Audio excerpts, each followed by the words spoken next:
Assalamualaikum warahmatullahi wabarakatuh. Perkenalkan, nama saya Salma Harun dengan NIM 1514222019 dari kelas 5 APGSD. Video kali ini saya buat untuk memenuhi tugas mata kuliah metodologi penelitian dengan dosen pengampu Bapak Muhammad Sarlin SPD MPD.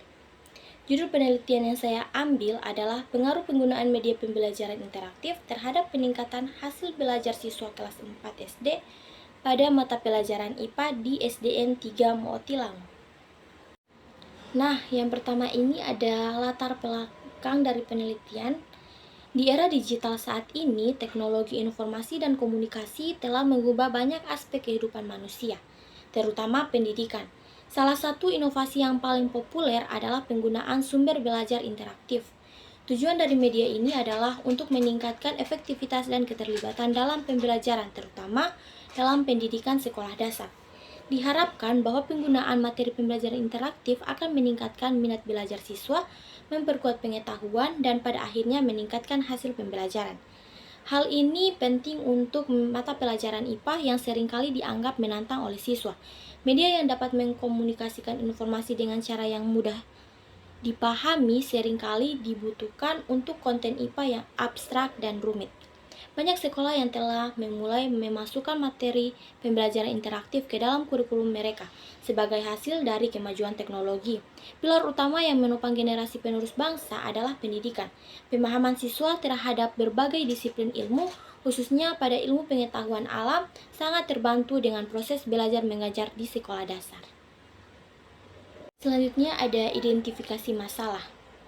Berdasarkan konteksnya, penelitian ini dapat menyimpulkan bahwa strategi pengajaran tradisional, termasuk ceramah dan diskusi, masih sering digunakan dalam kelas sains di sekolah dasar, yang dapat membosankan bagi anak-anak. Akibatnya, siswa kesulitan memahami informasi, terutama jika menyangkut ide-ide abstrak. Banyak siswa kesulitan memahami pelajaran sains yang mengakibatkan hasil belajar yang buruk. Untuk meningkatkan minat belajar dan pemahaman siswa diperlukan pendekatan inovatif terhadap media pembelajaran. Salah satunya adalah penggunaan materi pembelajaran interaktif di sekolah dasar. Selanjutnya ada rumusan masalah. Pernyataan masalah penelitian ini adalah apakah materi pembelajaran interaktif meningkatkan kinerja siswa sekolah dasar kelas 4 dalam mata pelajaran ilmu pengetahuan alam. Selanjutnya ada tujuan penelitian. Dengan menggunakan informasi tentang dampak penggunaan media pembelajaran interaktif dalam meningkatkan hasil belajar, penelitian ini bertujuan untuk memastikan apakah siswa dalam meningkatkan hasil belajar IPA mereka di kelas 4 SDN 3 Mootilango. Nah, selanjutnya ada manfaat penelitian. Ada beberapa keuntungan teoritis dan praktis yang signifikan pada penelitian ini. Yang pertama ada manfaat teoritis. Penelitian ini memajukan teori dan pemahaman pembelajaran kooperatif dalam konteks pengajaran IPA di sekolah dasar. Temuan penelitian ini dapat memberikan informasi lebih lanjut tentang dampak penggunaan sumber belajar interaktif. Yang kedua ada manfaat praktis. Bagi guru dapat memperoleh manfaat dari penelitian ini dengan lebih memahami keefektifan strategi pembelajaran interaktif. Pendekatan ini dapat digunakan oleh pendidik untuk mendorong siswa, meningkatkan keterlibatan aktif mereka selama kelas, dan menyediakan keragaman dalam proses belajar mengajar. Nah, bagi siswa diharapkan bahwa penelitian ini akan meningkatkan pemahaman siswa terhadap ide-ide, tujuan pembelajaran, dan keinginan untuk belajar. Siswa dapat belajar dalam kelompok dan saling membantu melalui teknik pembelajaran interaktif yang dapat meningkatkan pemahaman dan kinerja akademis mereka. Bagi sekolah, temuan penelitian ini dapat membantu sekolah membuat kebijakan pembelajaran yang kreatif dan bermanfaat. Sekolah dapat meningkatkan standar pengajaran, khususnya dalam mata pelajaran IPA. Manfaat bagi penelitian tambahan penelitian lain yang tertarik melakukan penelitian serupa dapat menggunakan karya ini sebagai referensi. Temuan penelitian ini dapat berkontribusi pada pengetahuan tentang strategi pembelajaran interaktif dan berfungsi sebagai landasan untuk menciptakan model dan teknik pembelajaran baru di berbagai tingkat pendidikan. Selanjutnya ada definisi IPA. Kamus Besar Bahasa Indonesia mendefinisikan belajar sebagai tindakan menciptakan, memperoleh, dan menjadi pribadi yang hidup. Pemahaman dipengaruhi oleh memori, kognisi, dan metakognisi yang semuanya berkontribusi pada pembelajaran. Pembelajaran didefinisikan sebagai proses interaksi antara peserta didik, guru, dan bahan ajar di lingkungan kelas berdasarkan Undang-Undang Nomor 20 Tahun 2003 tentang Sistem Pendidikan Nasional. Selanjutnya ada meningkatkan motivasi belajar siswa. Menurut Omar Hamalik 2003, tujuan motivasi adalah untuk mendorong perkembangan perilaku atau aktivitas. Tidak akan ada aktivitas seperti belajar tanpa dorongan. Kedua motivasi berfungsi sebagai pengarah untuk mendapatkan hasil yang diinginkan. Ini memerlukan perencanaan tahapan. Motivasi adalah motivator itu sendiri. Motivasi mirip dengan mesin mobil. Tingkat motivasi akan menentukan kecepatan penyelesaian pekerjaan. Selanjutnya ada pengembangan keterampilan digital. Ali et al. 2013 dengan menggunakan dan mengembangkan keterampilan dan sikap proses ilmiah, proses pembelajaran yang relevan dan berkualitas tinggi dalam mata pelajaran IPA harus mampu memberikan pengalaman belajar langsung. Seseorang guru harus mampu menggunakan IT untuk membuat konsep IPA yang abstrak menjadi lebih konkret dengan menggunakan komputer, internet, video, dan multimedia lainnya yang dibuat untuk membuat pembelajaran IPA lebih menyenangkan, berkesan, dan bermakna bagi siswa. Ini akan membantu menciptakan pengalaman belajar yang bermakna. Selanjutnya ada manfaat media pembelajaran. Abdul Istiqlal 2018 memfasilitasi kontak antara guru dan siswa merupakan salah satu keunggulan media pembelajaran dalam proses belajar mengajar sekolah secara keseluruhan. Tujuannya adalah membantu siswa dalam belajar semaksimal mungkin. Dalam Martin Caffey 2021, guru memanfaatkan berbagai instrumen yang dikenal sebagai media pembelajaran untuk berkomunikasi dengan siswa secara. Selanjutnya ada keuntungan media pembelajaran interaktif. Dalam FAUD Trisatrio 2023, kemampuan materi pembelajaran interaktif untuk menyampaikan informasi dalam berbagai format multimedia dan visual merupakan salah satu manfaat utamanya. Informasi multimedia dan visualisasi yang kaya dapat meningkatkan pemahaman siswa sekolah terhadap ide-ide yang menantang dan rumit. Film pembelajaran dan simulasi interaktif dapat memberikan contoh nyata dari berbagai proses dan fenomena yang sulit dijelaskan hanya dengan kata-kata. Siswa di sekolah dasar dapat memperdalam pembelajaran mereka dan meningkatkan pemahaman mereka terhadap berbagai mata pelajaran dengan menggunakan media interaktif ini.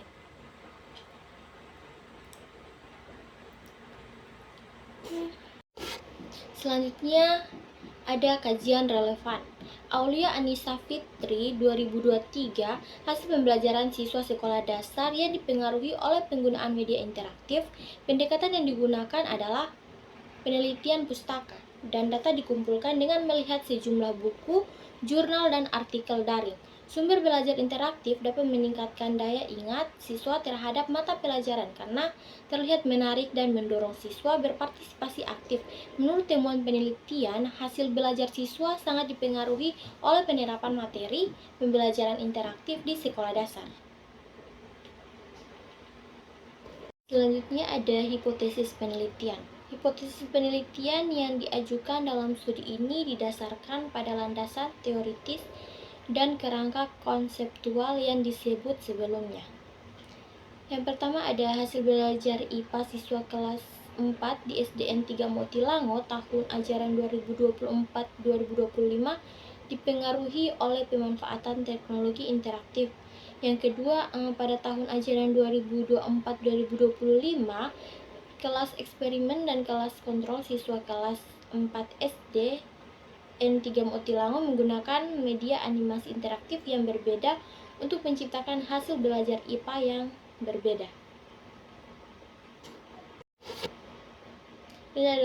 Selanjutnya ada kerangka berpikir. Kerangka kerja membantu penulis memutuskan studinya dan memahami hubungan antara beberapa faktor yang telah dipilihnya. Menurut Sugiono 2016, deskripsi konseptual tentang hubungan antara teori dan aspek-aspek lain yang telah diakui sebagai kesulitan yang signifikan adalah apa yang dimaksud dengan kerangka kerja. Kita akan membahas tentang pengaruh penggunaan media pembelajaran interaktif terhadap hasil belajar siswa. Di bagian ini, ketika pembelajaran dilaksanakan, kita sering melihat bahwa penyampaian materi pembelajaran oleh guru tidak didukung oleh metode yang menarik. Beberapa tidak menggunakan media pembelajaran. Sejumlah besar siswa menunjukkan sedikit minat terhadap konten yang diberikan guru. Misalnya, ketika siswa bosan atau frustasi, mereka tampak kurang terlibat dan bersemangat dengan konten yang dipelajari. Beberapa siswa bahkan sibuk bermain sendiri. Untuk mengatasi hal ini, guru perlu memiliki banyak akal dan inovatif dalam cara mereka menyediakan sumber belajar, seperti memulai penggunaan media pendidikan. Tempat, subjek, dan waktu penelitian. Peserta penelitian adalah siswa kelas 4 tahun ajaran 2024-2025 dan penelitian dilakukan di sekolah dasar di Kecamatan Motilango, yaitu di sekolah SDN 3 Motilango.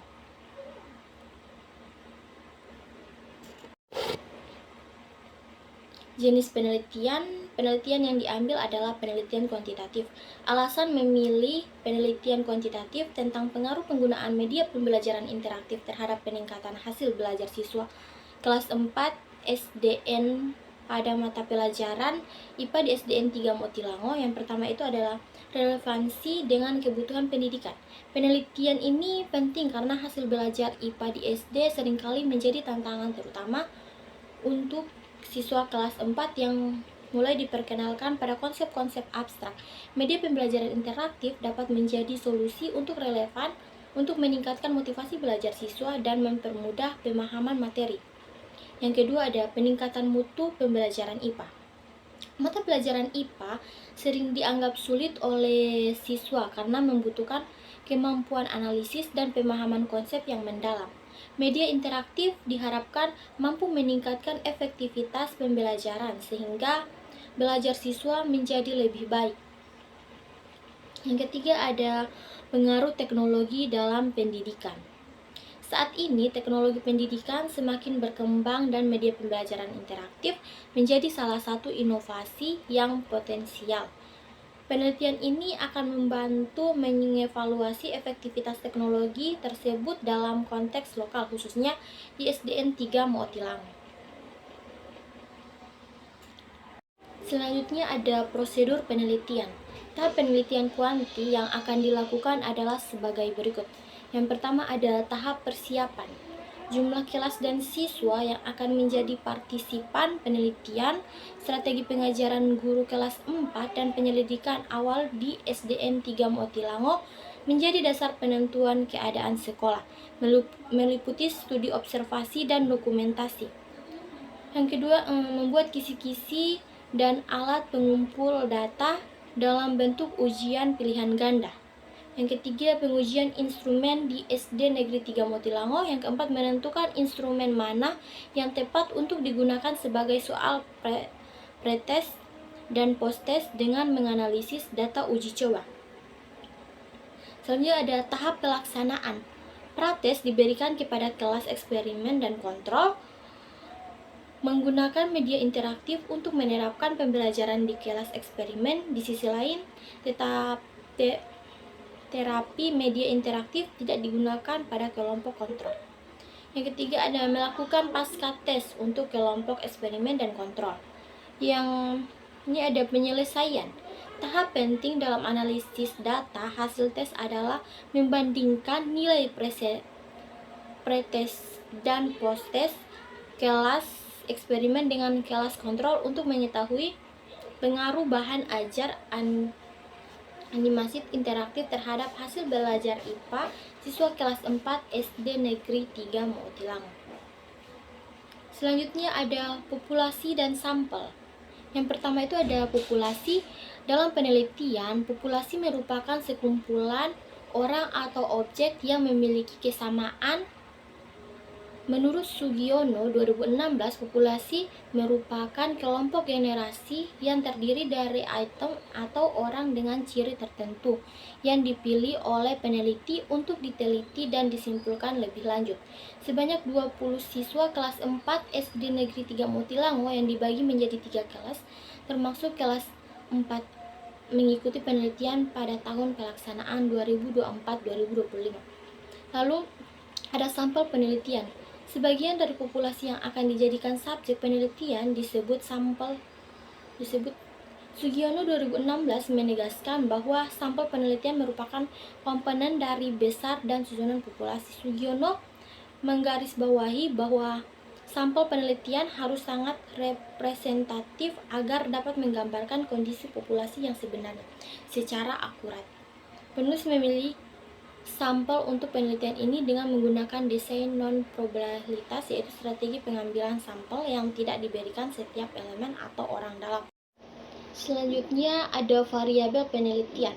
Variabel penelitian pada dasarnya adalah apapun dalam bentuk apapun yang dipilih penulis untuk dilihat guna mengumpulkan data dan menarik kesimpulan. Sugiono 2016, karakteristik, atribut, atau nilai yang dipilih penulis untuk dilihat dan digunakan saat menarik kesimpulan dikenal sebagai variabel. Variabel dibagi menjadi 2 kategori. Yang pertama ada variabel independen, yang kedua ada dependen. Sumber yang tidak terkait mempengaruhi, menghasilkan, atau memberi asal pada variabel dependen. Variabel dependen adalah variabel yang dipengaruhi atau disebabkan oleh faktor-faktor yang tidak saling bergantung. Menurut Sugiono 2016, secara khusus penelitian ini terdiri dari 2 bagian. Yang pertama ada variabel bebas atau X. Dalam penelitian ini adalah animasi interaktif. Animasi interaktif dalam materi pelatihan merupakan salah satu unsur yang mempengaruhi pengembangan atau modifikasi variabel terkait. Yang kedua ada hasil belajar IPA siswa kelas 4 SD Negeri 3 Motilango berperan sebagai variabel terikat dalam penelitian ini. Variabel bebas merupakan faktor yang mempengaruhi atau menimbulkan hasil belajar IPA. Selanjutnya ada teknik pengumpulan data. Yang pertama adalah teknik tes. Teknik tes adalah serangkaian pertanyaan atau kegiatan yang dimaksud untuk mengevaluasi pengetahuan, kemampuan, keterampilan, atau kapasitas seseorang suatu kelompok. Sudaryono 2013, tes adalah proses yang digunakan untuk mengumpulkan respon yang akan digunakan untuk menentukan skor seseorang. Soal pilihan ganda merupakan ujian pertama atau pretest dan ujian terakhir adalah posttest. Tujuan dari ujian adalah untuk mengukur pengetahuan selama proses pembelajaran. Yang kedua ada teknik non-tes. Sebagai teknik non-tes, penelitian ini mencakup dokumentasi, wawancara, dan observasi. Yang pertama ada observasi, metode pengumpulan data melalui pengamatan langsung atau penelitian lapangan dan dokumentasi yang cermat terhadap kejadian yang diteliti disebut observasi. Sutrisno Hadi dalam Sugiono 2016 menyatakan bahwa observasi merupakan suatu proses yang memudahkan sejumlah proses biologi dan psikologi. Penulis menggunakan strategi observasi pada penelitian awal untuk karya ini. Siswa SD kelas 4 SD 3 Motilango juga menggunakan teknik ini untuk mempelajari lebih lanjut tentang keadaan sekolah. Yang kedua ada wawancara. Ketika seseorang penulis ingin mendapatkan informasi yang lebih spesifik dari sejumlah kecil responden atau ingin melakukan penyelidikan awal untuk mengidentifikasi masalah yang memerlukan penelitian tambahan, mereka menggunakan wawancara sebagai teknik pengumpulan data. Sugiono 2015 mengajukan serangkaian pertanyaan kepada responden untuk memperoleh informasi yang lebih spesifik, dikenal sebagai wawancara. Penulis melakukan wawancara terhadap guru kelas 4 SD Negeri 3 Motilango dengan menggunakan wawancara tidak terstruktur, di mana penulis tidak dibantu oleh pedoman wawancara dan pertanyaan yang diajukan, tidak menentu serta tidak sistematis.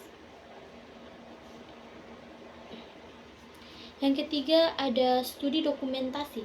Dokumentasi bertujuan untuk mengumpulkan informasi lebih dari lokasi penelitian, seperti buku-buku yang relevan, peraturan, laporan kegiatan, gambar, video, dan informasi lain yang relevan dengan penelitian.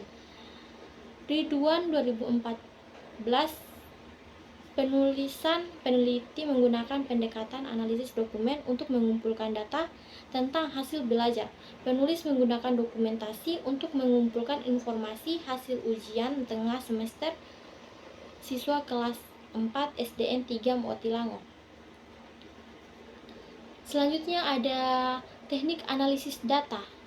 Yang pertama ada uji normalitas digunakan untuk pengetahuan apakah data yang diteliti terdistribusi secara teratur atau tidak.